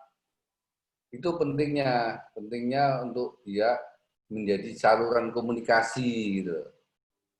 Jadi yang paling penting adalah hak informasi, penjelasan informasi yang benar, yang jujur, sesuai dengan standar yang ada, itu adalah yang penting. Kebanyakan tidak tersampainya informasi secara benar, itu yang menjadi awal dari konflik. Oleh karena itu, pihak manajemen saya harapkan kalau ada kasus-kasus semacam itu, memang sudah ada pengetahuan, ada suatu kerjasama, ada suatu penanganan manajemen respon komplain semacam itu yang memang sudah terkorelasi, sudah terkoordinasi dengan pihak pabrikan. Dalam baik mengenai waktu, baik mengenai perbaikannya. Nah, ketika itu sudah ada, kita serahkan pada konsumen, ini loh waktunya. Ini saya dengan pabrikan sudah ada ukuran waktu ini. Kalau kamu nggak bisa, ya berarti Anda tidak mentaati satu standar ini. Gitu. Jadi sesuatu apapun harus sesuai dengan standar yang berlaku. Kalau memang konsumen ngotot, ya berarti konsumen tidak punya etikat baik, tidak mau tahu kepada satu standar ukuran pelayanan. Pak, jadi seperti itu, Pak. Jadi kalau misalnya kita sudah jelaskan, kemudian konsumen tidak mau tahu, kemudian dia upload di medsos dan sebagainya, tindakan kita gimana, Pak, untuk antisipasi itu? Karena kan kalau misalnya seperti yang tadi teman-teman sampaikan, kadang-kadang konsumen tuh pengennya mau pelayanannya sesuai dengan keinginannya lah. Kita beli kok tiba-tiba mungkin agak lama waktunya, sehingga dia muring-muring upload di sosial media. Nah, itu yang kan kita tetap jadi rugi, Pak, walaupun kita sebenarnya sudah menjelaskan, gitu, Pak. Gimana, Pak, itu, Pak? Ya bisa, Pak, itu kalau memang itu merugikan, bisa disomasi dari apa itu melalui legal internalnya, diingatkan konsumen itu supaya menghapus. Kalau tetap tidak dilakukan dan mungkin kita dikasih tembusan, tidak apa-apa. Itu loh, dari legal ngasih tembusan kami bahwa ini ada konsumen ini sudah kami layani semacam ini ternyata memberikan upload kita berikan sesuai dengan standar pelayanan ini, tidak mau menerima, tidak mau tahu, tiba-tiba mengupload dan akibatnya merugikan pada atau menyemarkan nama baik kita gitu perusahaan. Kita ditembusi nggak apa dengan konsumen disurati. Ya itu salah satu dari edukasi juga bagi konsumen-konsumen yang tidak punya etikat baik. Kalau tidak dilakukan semacam itu akhirnya apa? Akhirnya merembet ke makin banyak orang nyoba-coba. Gitu. Tapi kalau begitu ada orang satu coba-coba tidak punya etikat baik, kemudian diredam dengan satu somasi, satu peringatan, mungkin akan lain. Atau dengan diancam bahwa uploadan itu harus cepat dihapus dalam waktu berapa jam, bahkan jam sudah. Kalau memang tidak dihapus, bisa diperkarakan karena dari dealer atau dari PT, dari manajemen sudah memberikan hak-haknya informasi secara benar, jelas dan jujur sesuai dengan SOP itu aja. Itu Pak. Baik, Pak. Terima kasih Pak informasinya. Tambahkan sedikit Pak terkait mengenai yang Pak Lugita tadi sedikit aja. Ya jadi memang kalau kami dari customer care itu melihatnya dari sudut pandang konsumen. Kalau tadi kan ada dua hal, sudut pandang konsumen dan sudut pandang perusahaan. Kalau kita melihat dari sudut pandang konsumen, memang konsumen sudah mengeluarkan biaya untuk pembelian dan sebagainya, dan konsumen mendapatkan sepeda motor yang menurut konsumen itu tidak sesuai, kan begitu ya. Entah itu ada kelainan dan sebagainya yang sehingga ada proses garansi ke pabrikan. Nah, mungkin sekedar informasi aja Bapak Ibu sekalian bahwa kalau dari segi quality produk, bahwa motor itu dari Jakarta sampai ke dealer itu ada beberapa pemeriksaan sehingga memastikan kondisi 100%. Nah, ada namanya C1 yaitu sebelum pengiriman motor itu diperiksa oleh dealer dan dipastikan motor itu lolos dan layak untuk dijual. Nah, ketika nanti kerusakan yang ditemukan itu adalah sesuatu hal yang berkaitan dengan kerusakan yang memang itu bisa ditemukan pada saat C1, maka disinilah yang peran dealer itu harus kuat. Tapi ada beberapa ketemuan yang memang itu tidak bisa ditemukan. Harus melalui proses C2. C2 itu adalah proses yang memang itu after sales gitu ya. Secara tanggung jawab memang itu menjadi tanggung jawab pabrikan untuk menyelesaikan perbaikan tersebut.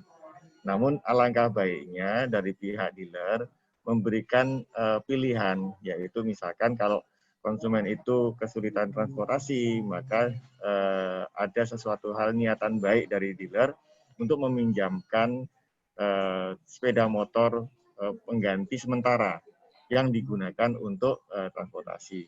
Sehingga di sini ada win-win solusi dari kesulitan yang dihadapi oleh konsumen. Pada hakikatnya sebenarnya kalau kita berpikir lebih jauh lagi, konsumen itu adalah aset. Sejelek-jeleknya konsumen itu adalah aset.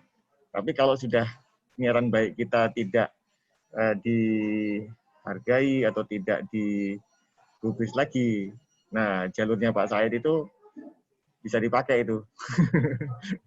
Itu pernah terjadi waktu kita ada di Probolinggo, kalau nggak salah itu. Ada seorang guru yang beli sepeda motor, dia mengeluhkan sesuatu, akhirnya kita tarik sepeda motornya untuk kita ganti. Ternyata konsumennya nggak mau dan dia menyebarluaskan.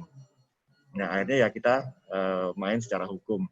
Dan akhirnya konsumen sendiri akhirnya agak luntur gitu ya. Karena apa? Karena memang ada halnya kita juga harus keras, ada halnya kita juga harus apa yang harus bisa kita lakukan untuk konsumen. Mungkin tambahannya begitu, Pak. Pak Bondan. Oke, terima kasih Bapak Eko. Iya, Pak. Lanjut ke pertanyaan berikutnya, Pak. Pak Said masih ada 2 pertanyaan ya, Pak? Nggak apa-apa ya. Iya. Untuk adanya perbedaan harga jasa di jaringan, kemudian konsumen menuntut mengikuti harga jasa terendah yang ada di jaringan lain, padahal harga jasa tersebut udah diatur masing-masing jaringan. Jadi untuk jasa servis, Pak, itu memang kebijakan kita kembalikan ke jaringan masing-masing. Nah ini kalau ternyata konsumen ini menuntut harga jasanya rendah seperti jaringan lain gitu, gimana ya, Pak? Yang dalam peraturan Permendak itu mengatur bukan antar jaringan, tapi dalam satu atap pelayanan. Oh ya. Dalam atap pelayanan, umpama saya datang ke Dukupang ya. Tuku Simpang, Pak. Simpang Duku. Dan beli apa itu? Aki atau beli apa gitu ya. Saya melihat dari informasi dari pegawainya sekian banyak, di raknya sekian dikasih tahu banyak. Tahu-tahu setelah bayar di kasir kok lebih tinggi gitu loh. Nah itu enggak bisa menggunakan yang tarif yang tertinggi, tapi menggunakan tarif yang terendah. Atau waktu di informasi di rak itu tinggi, tapi ketika di kasir lebih rendah, ya harus menggunakan tarif di kasir yang rendah gitu. Jadi itu adalah satu layanan satu atap, bukan antar jaringan gitu loh. Jadi untuk satu jaringan atau satu ini Pak ya, satu toko, ya, satu dealer gitu. Kalau antar jaringan tidak berlaku ya apa undang-undangan yang berlaku itu ya. Jadi gitu ya Pak Amar, semoga pertanyaannya terjawab. Yang terakhir dari Ibu Fitri, terkait dengan adanya komplain pemenuhan pemesanan unit premium Honda Monkey. Jadi yang sangat lama Pak, ini kami sebagai dealer Wing sudah memberikan update informasi estimasi pemenuhan, namun memang belum ada pemenuhan dari pabrikan. Dan kami dikomplain terus oleh konsumen tersebut dan dianggap kami menipu mereka. Ini kami harus bagaimana Pak mengatasi konsumen tersebut. Nah, jadi just info ya Pak Said, kita ada beberapa dan ini beberapa dealer yang peserta hari ini adalah dealer Wings yang menjual produk-produk premium, dan ada beberapa produk premium itu yang memang indenya bisa lama karena unit tersebut CBU atau rakitan dari luar negeri, itu membutuhkan waktu lama, bisa berbulan-bulan. Nah ini cara menghadapi konsumen seperti ini gimana ya Pak, yang menganggap seperti dealer nipu padahal memang belum ada pemenuhan dari pusat gitu Pak. Ya, yang penting gini, ya perlu minta keterangan tertulis dari pihak dealer pusat bahwa barang itu belum tersedia, membutuhkan waktu berapa lama lagi. Itu yang penting. Supaya apa?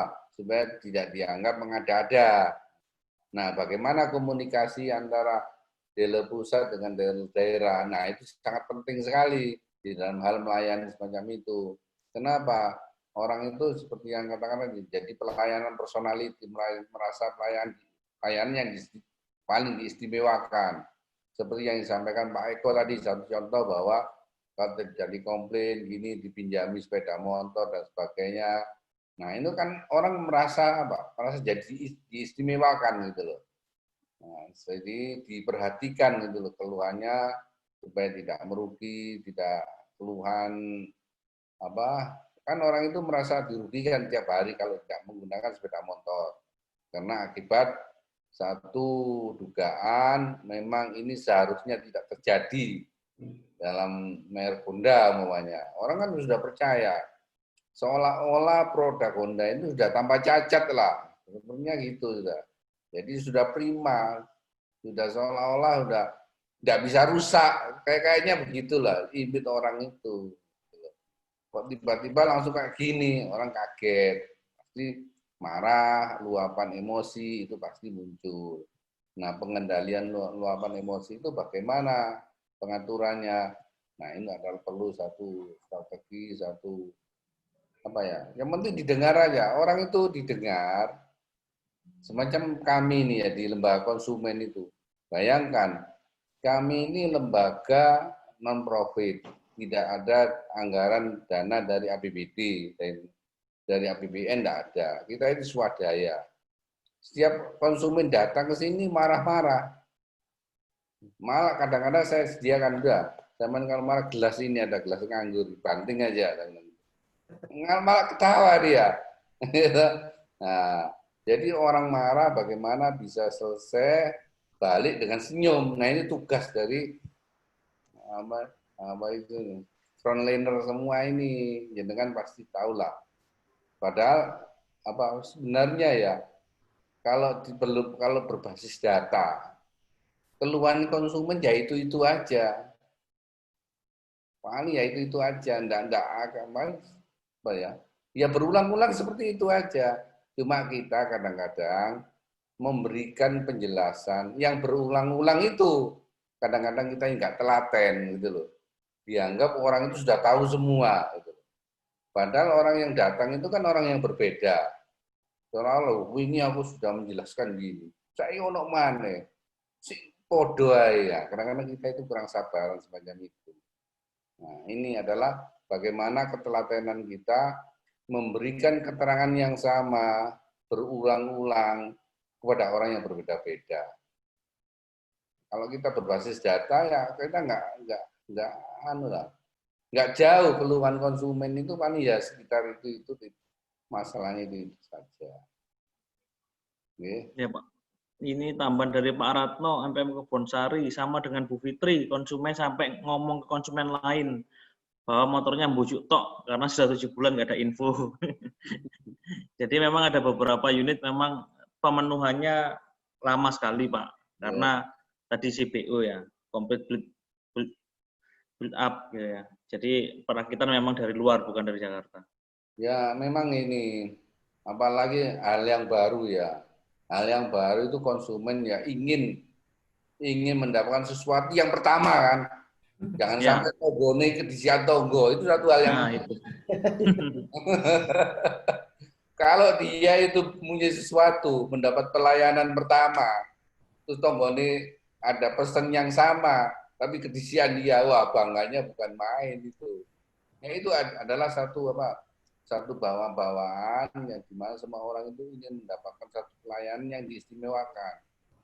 Hanya kita perlu meyakinkan bahwa Anda ini sudah saya berikan layanan yang super baik sudah, gitu loh. Kita hanya butuh keyakinan semacam itu bahwa dari dealer ini sudah ada informasi dari pabrikan, oh memang barangnya belum ada, ini dari pabrikan ini sudah. Kalau perlu ya lewat sekarang komunikasi yang terbuka, bisa lewat video call atau bagaimana kan bisa kan. Ada orangnya ini Bu, keterangan langsung, sudah seneng orang semacam itu. Jadi orang semua itu ingin mendapatkan pelayanan yang istimewa. Intinya komunikasi ya Pak Said ya. Ya komunikasi. Komunikasi B surat atau B apa saja. Iya. Karena kalau saya boleh nambahin untuk Bu Fitri, Pak Ratno, yang memang konsumen itu harapannya tetap diinfo, diprogres kejelasannya gitu loh. Nggak tahu itu 2 minggu, setiap seminggu gitu. Seperti itu ya Pak Ratno, Bu Fitri. Waktu sudah menunjukkan pukul 15:35 di laptop saya. Kalau nggak ada yang oke, sama-sama Pak Ratno, sama-sama Bu Fitri. Kalau nggak ada yang mau bertanya lagi, akan ada ditutup sama Pak Bondan. Saya rasa sudah nggak ada yang bertanya Pak Bondan ya. Dan sesuai jadwal lah kita 3:30 bisa di closing. Saya aturkan banyak-banyak terima kasih Pak Said sudah meluangkan waktunya siang ini Itu jika memberikan kekurangannya materi yang sangat bermanfaat nih.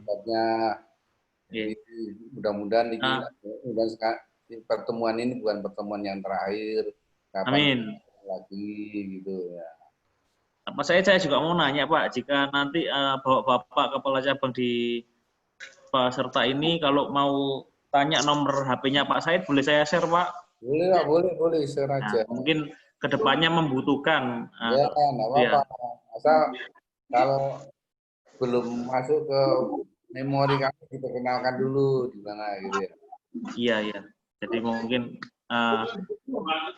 kita nggak tahu besok akan membutuhkan Pak Said atau ini biar juga menambah ini ya Pak, menjalin silaturahmi lah Pak. Ya. Mungkin Pak Bondan bisa meng-closing webinar pada sekarang sudah memasuki sore hari Pak, pada sore hari ini Pak. Oke, terima kasih banyak Pak Said, dan saya yakin teman-teman semua juga mendapatkan informasi. Sorry, ini saya juga di ruangan sendirian ya. Jadi terima kasih teman-teman. Gantengnya kalau gini Pak Bondan. Jadi teman-teman saya yakin juga mendapatkan informasi yang baru Pak, dan wawasan saya juga tadi saya catat beberapa, dan ini saya juga langsung telepon sama teman-teman di AHM Pak. Jadi ternyata orang Jawa Timur benar juga ini kata Pak Said gitu ya, Ketua Yayasan Beliau, bahwa orang-orang kita tuh bukan membaca tapi dituturi, jadi tutur gitu ya. Dan ternyata diskusi berlanjut. Nah, kita mau bikin sebuah program. Terima kasih insight-nya Pak Said. Teman-teman sekalian, kalau tadi ini coba kita rangkum, saya yakin masing-masing sudah punya catatan sendiri-sendiri sesuai dengan pengalaman masing-masing, karena pengalamannya beragam Pak Said. Banyak nih macamnya. Tipikal konsumennya beda. Tapi satu hal yang sama, ini yang saya tangkap sekali ya, dimanapun Anda berada, apapun masalahnya, pasti ada hal ini ya, Di. Yang pertama, keluhan konsumen itu, ya itu aja, maksudnya sama, gitu ya, keluhan itu sama.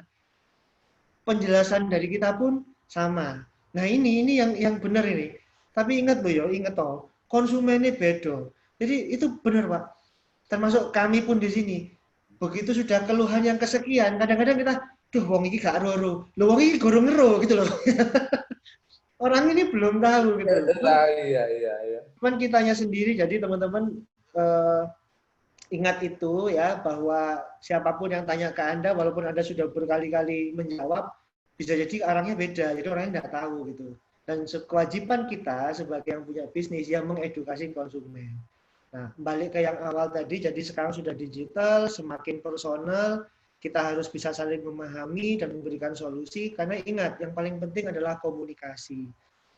Dari semua yang ditanyakan teman-teman tadi, ini saya centang gitu ya, ternyata hampir 100% itu masalahnya adalah komunikasi. Konsumen udah dijelasin, tapi nggak paham. Konsumen menurut ini, nggak ngerti ini. Konsumen ini. Jadi, mostly adalah terkait komunikasi gitu ya. Nah, untuk itu, sekali lagi, kita harus mengasah gitu ya, mengasah kemampuan kita, berpikir kreatif lagi untuk memberikan layanan terbaik. Tadi insight yang banyak juga dari Pak Said adalah, wis jelasin deh gitu. Wis apa ya?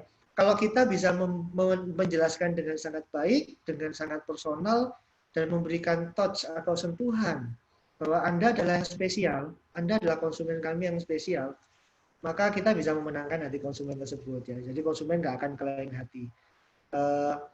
Ada ini di sini peserta namanya Pak Amar Pak, itu dari pemilik AHAS di Malang, ini join acara ini kalau nggak salah ya tadi. Itu kami sempat ada konsumen yang luar biasa Pak di area Malang. Kami nggak bisa menyelesaikan keluhannya gitu ya. Kemudian diselesaikan oleh Pak Amar. Jadi Pak Amar ini memang, waduh, di tanda petik di awal kayak di apain ya, terus capek lah gitu Pak ya, jelasin itu capek sekali gitu Pak Amar ya. Tapi sekarang, nah ini Pak Amar ya. Tapi sekarang kalau servisnya nggak Pak Amar, nggak ke tempatnya Pak Amar, dia nggak mau. Yang kedua, konco-konco nih semua itu diminta datang ke Pak Amar. Artinya kalau kita bisa menyelesaikan dengan baik, memenangkan hatinya, dia akan bisa jadi sahabat terbaik kita dan sahabat terbaik untuk bisnis kita. Mungkin itu, sekali lagi terima kasih banyak Pak Said. Moga-moga nggak bosan nanti kalau sering kita ajak diskusi. Ya Pak, karena ini baru 58 orang yang join Pak. Jaringan kami ada totally 300-an dealer Pak ya. Kalau sama AHA sampai 700 Pak. Jadi ya moga-moga bisa nge-share lebih banyak lagi nanti Pak. Ya, lebih melalui webinar gini aja biar lebih efisien. Betul Pak. Nuhun. Monggo Novan. Makasih Pak Bondan. Pak Eko ada mau menambahkan sedikit mungkin Pak Eko? Cukup. Oke, makasih Pak Eko.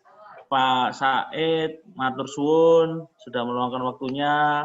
Bapak Ibu PSI Jaringan, terima kasih sudah meluangkan waktunya dan semoga ilmu yang dari Pak Said ini bermanfaat dan bisa terimplementasi di jaringan dan ilmu-ilmu baru ini bisa diteruskan ke timnya di jaringan.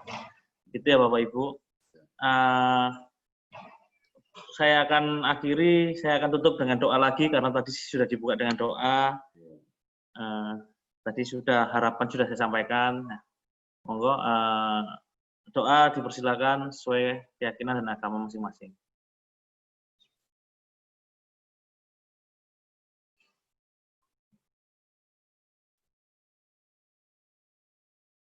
Doa selesai. Mbak Vio, mohon di-unmute semua Mbak Vio, karena acara sudah selesai, mungkin bisa saling sapa-sapa, Bapak Ibu. Ya, makasih. Kalau yang keluar di screen saya akan saya sapa. Budayu, makasih dari DSA. Salam satu hati, Pak. Salam satu hati Pak Faizin. Monggo. Salam Pak satu Said hati, kalau Pak mau Novan. Selamat sekali, Pak Bondan, Pak Eko yang sudah bisa. Thank you, terima kasih. Salam satu hati. Aku banyak makan. Duh, enak. Salam satu hati. Salam satu hati. Makan mencit. Aman, Emang Sukorejo, aman. Ya. Satu hati. Pak Hendro. Ayo Mas Pak Wahyu, halo, Pak kita Wahyu. Bojonegoro ya apa? Kok zonanya gelap lagi. Pak Wahyu, kenapa plus Pak Wahyu? Ya, Pak. Pak Hendro, siap. Lakoni Pak Hendro, lakoni. Hai Pak Hendro, my boyfriend. My friend. My boyfriend pacar dong.